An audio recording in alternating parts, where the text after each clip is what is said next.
Welcome to the SheSpeaks podcast, a podcast created to elevate women's voices across diverse backgrounds on topics impacting women. I'm your host, Aliza Freud, founder and CEO of SheSpeaks. Each week, I have a conversation with a woman expert who shares her best how-to advice on a topic so we can learn how to better do that one thing from a woman who's been there and done that. Our hope is that these conversations help you feel more inspired to speak up and be heard in your own life and work. Now, on to the episode.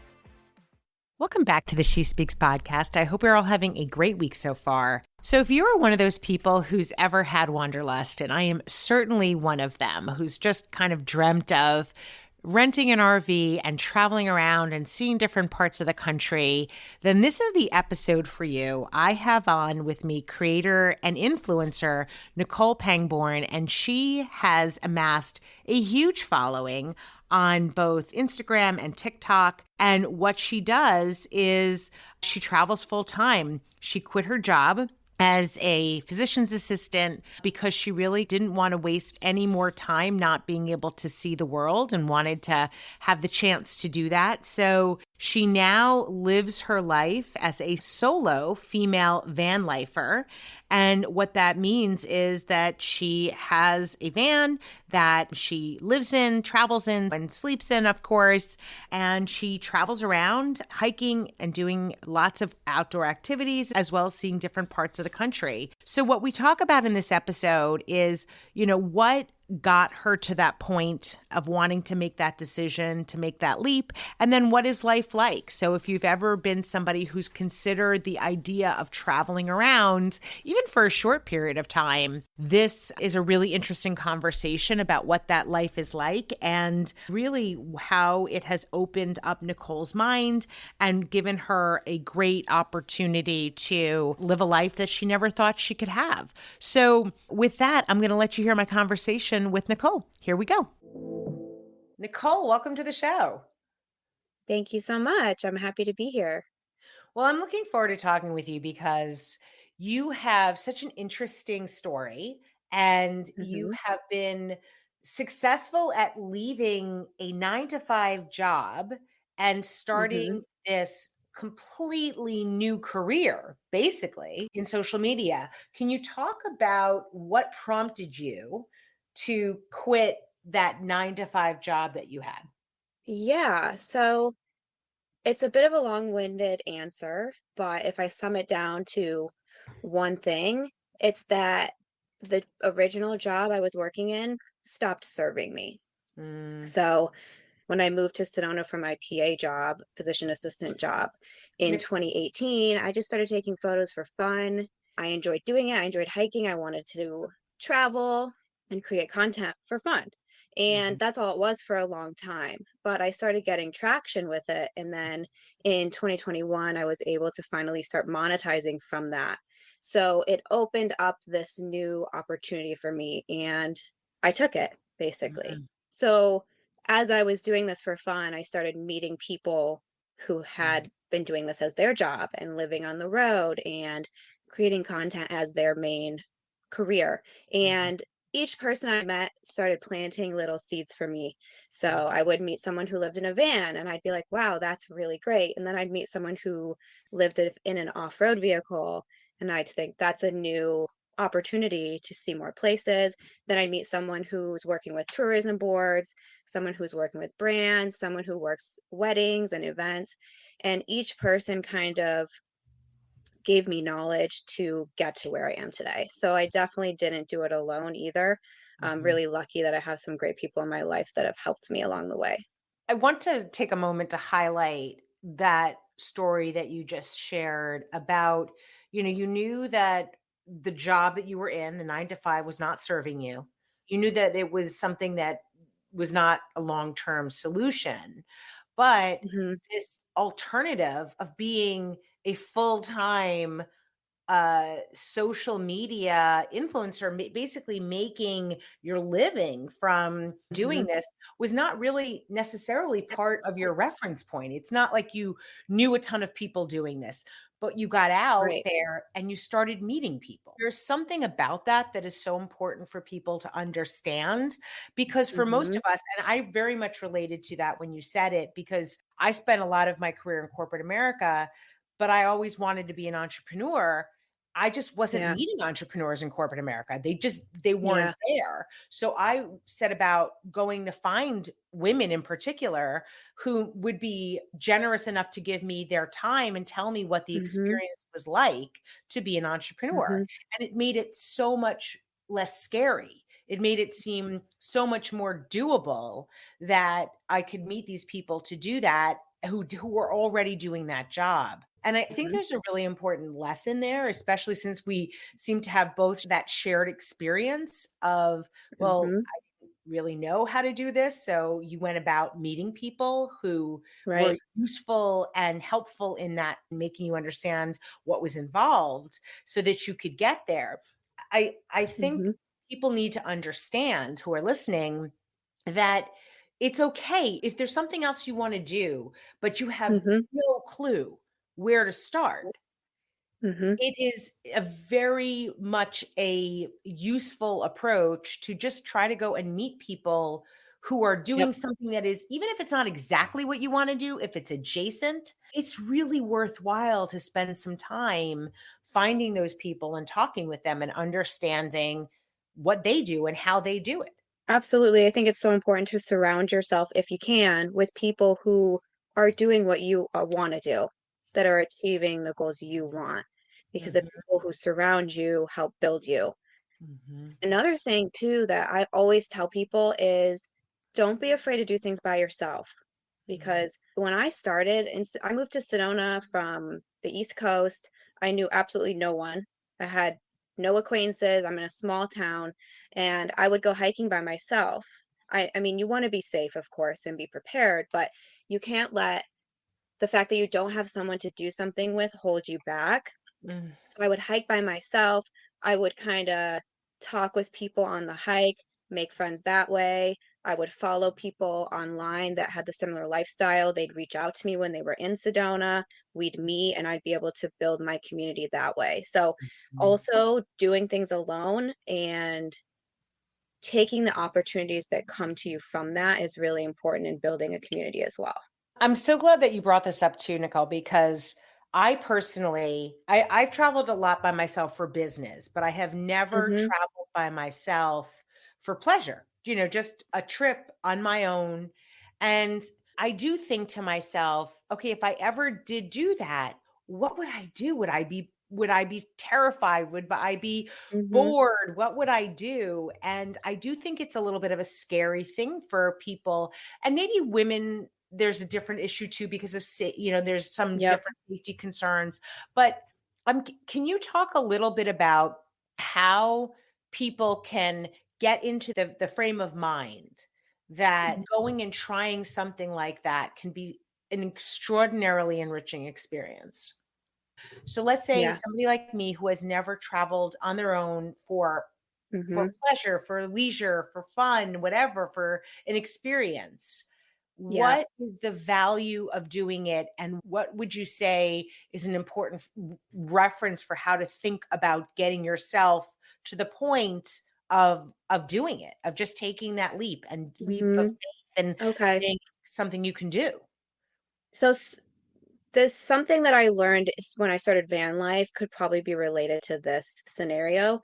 It's that it's okay to be scared, but usually if you're scared, that's something you should explore to grow yourself and you should do it scared anyways.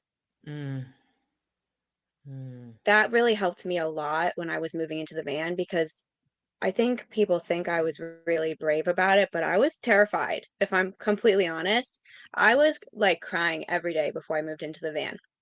But I've learned through experiences of my life that pushing myself out of my comfort zone is always valuable. I always learn something about myself from it, I grow from it, and it usually brings new people into my life as well.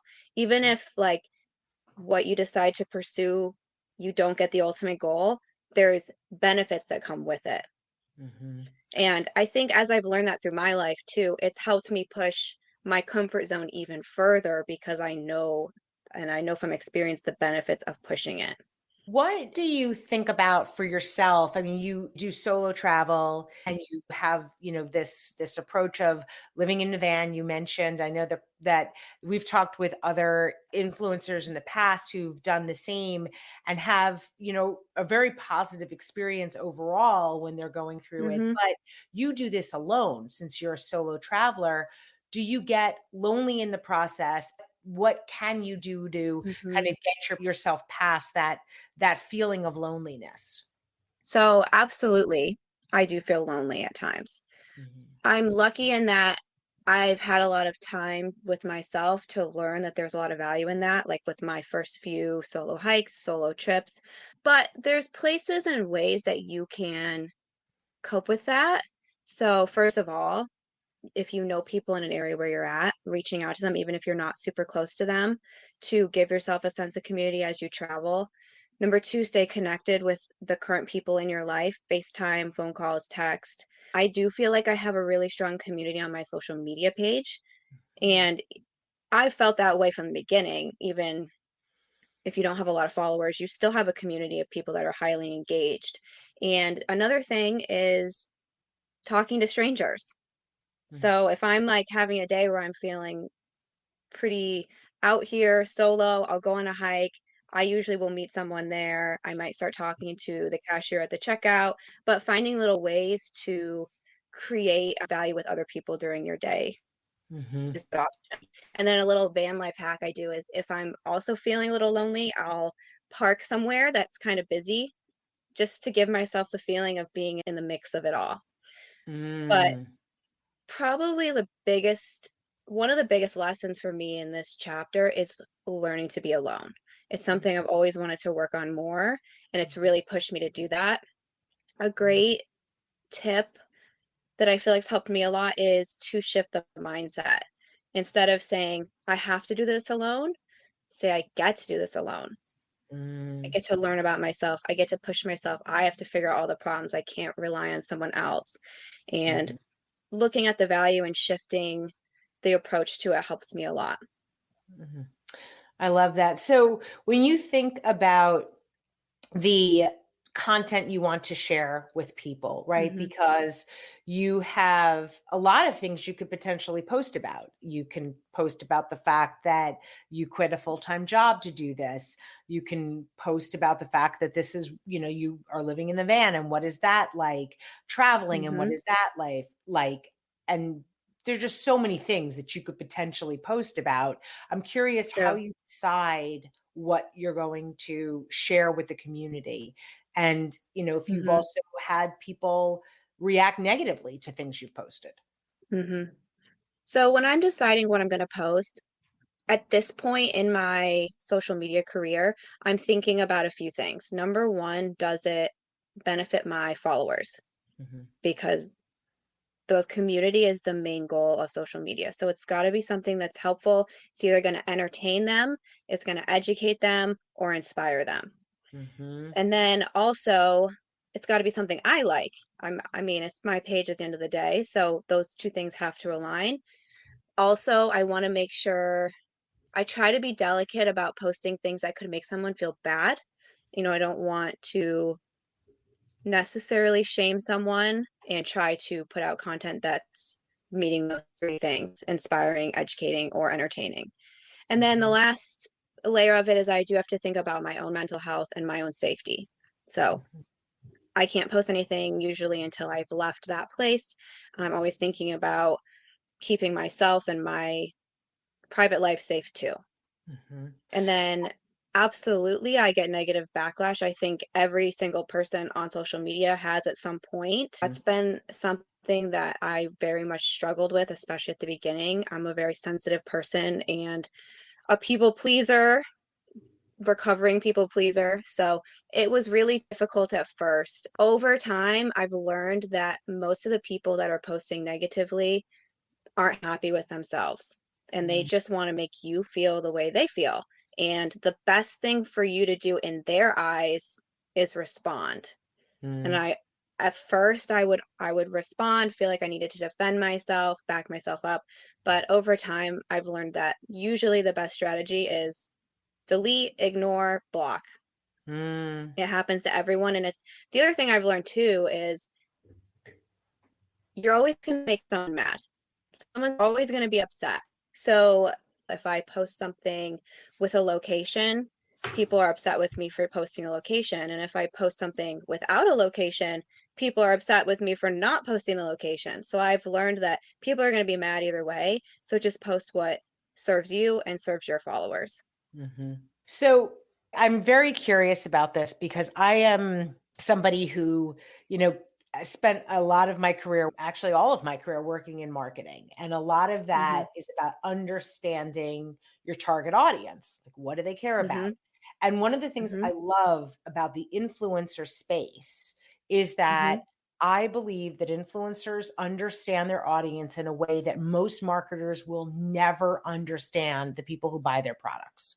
And that's because Yeah. you have to engage with this audience all the time. You Hmm. have conversations, you hear what they, not maybe not everyone you're responding to, but a lot of the people who are connecting with you, you understand what's on their mind, you know what they care about in terms of what they want to Hmm. hear from you. And I would love if you could talk a little bit about the value of those connections. I said before, you think about what serves the Okay. community, that it's entertaining, Yeah. educational, inspirational. How Hmm. do you determine what those things are? Engaging with my community, listening to what they ask for. Mm, So people will comment and say, "Can you make a video about where to go in the winter? Can you show the best hikes for people who are in wheelchairs?" Or listening to the feedback from my followers is how I get ideas and curate my content. mhm, And also seeing what performs well, mhm, because if something performs well, there's usually a demand for more content like that. So I right, actually just posted a video today. It's a what you need to know before you go on this hike video, and I've done 3 of them now and they always do very well because people want that information. And it's hard to find in such a succinct video. So mhm. listening to my followers, engaging with them, understanding them is how I learn what they want. Yeah. So thinking about bringing a product into the mix, right? So Mhm. the way that we have worked with you is through some sponsored brands, companies that Yep. come to you to have you talk about their products, integrate their Mhm. products into your content. How do you think about that type of post, a sponsored post, when it comes to deciding what you're actually going to say? Because I know that this is a struggle sometimes, that many influencers have a very good sense because, as we said before, you understand your audience in a way that most Mhm. marketers are not going to understand their customer. Mhm. So how do you bring that balance of, I know that I have to be able to say this for the Yeah. client, for the brand, but Right. I need to say it in a way that is going to be appealing and beneficial to my audience? Mhm. The way I decide that is the same way I decide what content to post. I make sure it's beneficial for my followers, it Mhm, aligns with myself, is a product that I would use, and of course, my followers would use. mhm, So, using that same approach. So, for example, I worked with you guys on a Mucinex campaign, and my followers are people who love the outdoors. They love hiking, they live on the road, they love travel. You're going to have allergies. That's a product that brings value to my life and it brings value to their life. And right. if I don't feel like a product does that, I walk away and say no to that Yeah. Yeah. brand deal.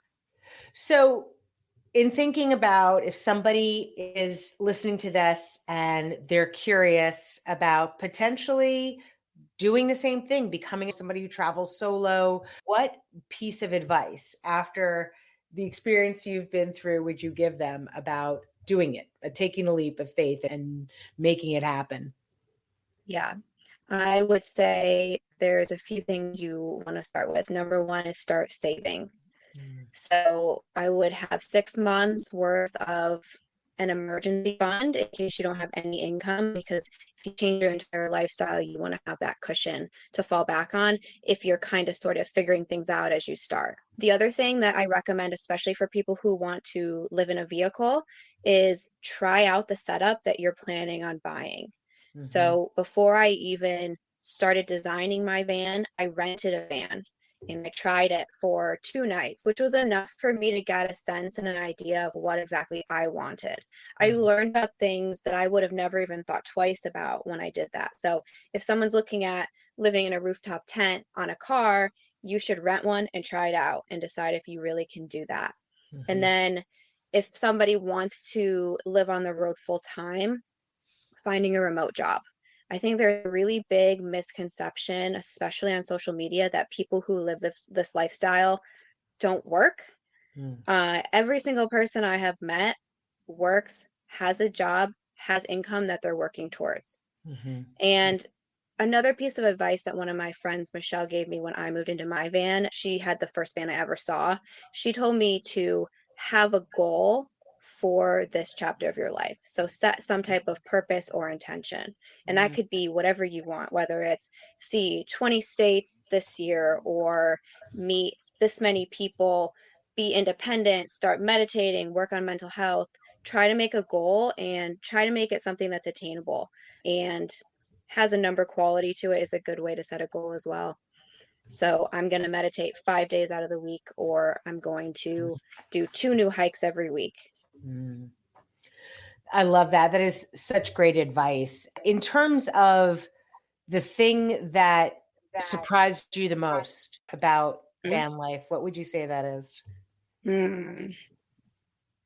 I think how easy it was. And I don't want to say that it's easy and sugarcoat it and say that it's perfect, but I never would have seen myself living this lifestyle 5 years ago, which I think is kind of beautiful that you can evolve as a person and do something you was never even on your radar.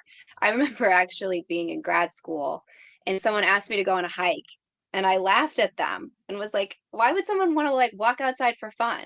And now that's all I want to do.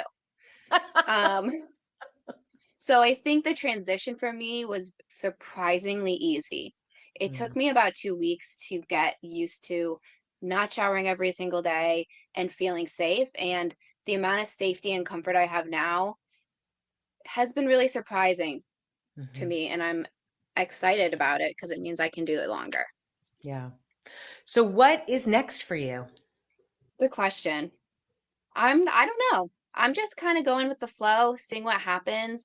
I believe that the universe guides you places you're supposed to be. I Mm, think I'm supposed to be here. I don't know exactly what my plan is, but I'm going to work on it and figure it out as time goes on. I could be in the van for another 6 months. It could be another 5 years. I really truly have no idea.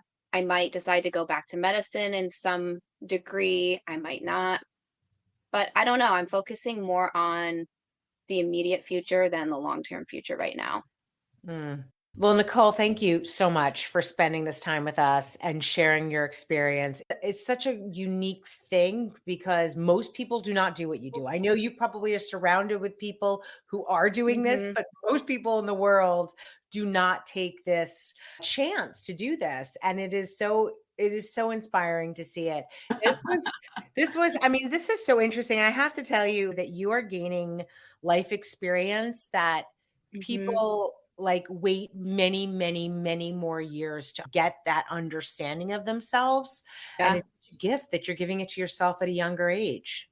I mean, Thank it's you. unbelievable. I I'm so happy. absolutely agree with you. Yeah. I Yeah. I appreciate mean, that. people want to watch your journey and follow your journey. What is the best way for them to do that? The best way to do that would be to follow me on Instagram and TikTok. And my And Instagram how handle they is pangbang. awesome. Well, thank you, Nicole. I really appreciate your time today. Thank you so much for having me. Thank you for listening. If you're an influencer or a brand that wants to work with us, please feel free to email us at info@shespeaks.com. Until next time.